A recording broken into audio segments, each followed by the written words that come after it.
And then I asked him, I said, where are you staying when you are in this area? And he said he had nowhere to lay his head.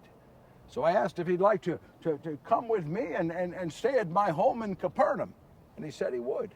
So we spent a few hours, we prepared the fish and took care of the nets and put them back up onto the boat. And then the group of us, including Jesus, we made our way to my house in Capernaum.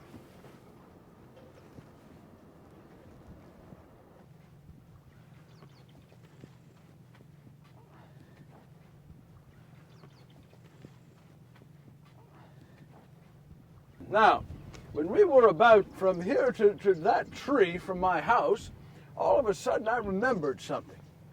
I remembered that I was married.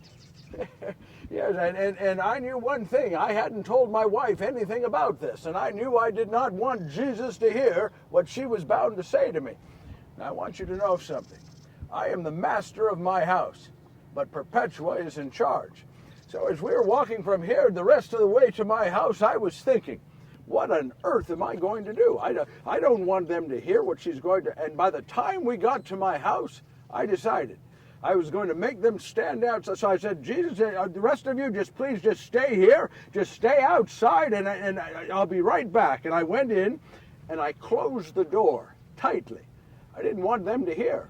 And so I got into the house, and I called to my wife. And I said, Perpetua, I need to speak with you, please. And I remember she came out and she said, yes, Simon, what is it? I'm busy. What is it about wives?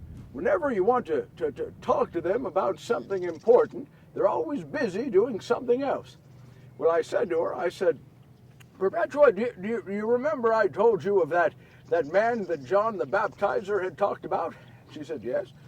I said, do you remember I told you that Andrew and we went and we listened to him speak? And she said, yes, Simon, I remember. And I said, do you remember I told you that we believed that John was right and this was the one foretold? And she said, yes, Simon, I remember. What is it? And I said, he came to me today, Perpetua. He came to me, your Simon. And he asked me to follow him.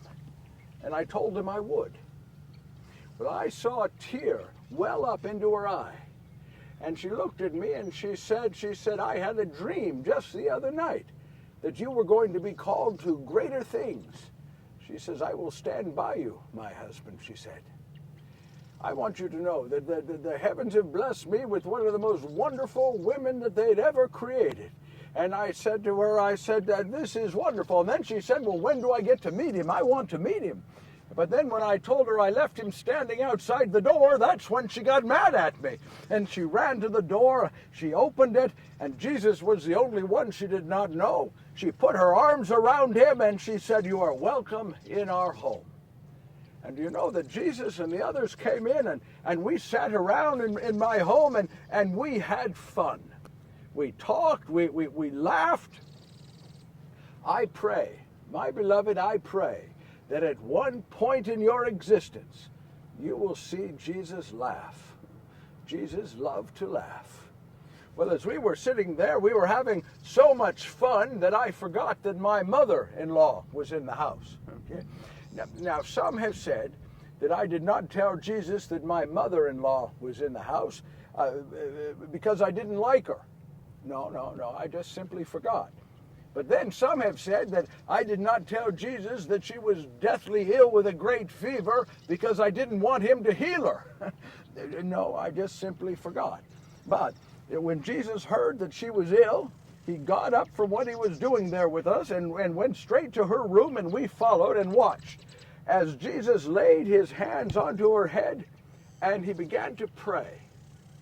And do you know that just as he started to pray, her fever broke. Her fever broke. She got out of that bed and served us that very day. Praise be to God.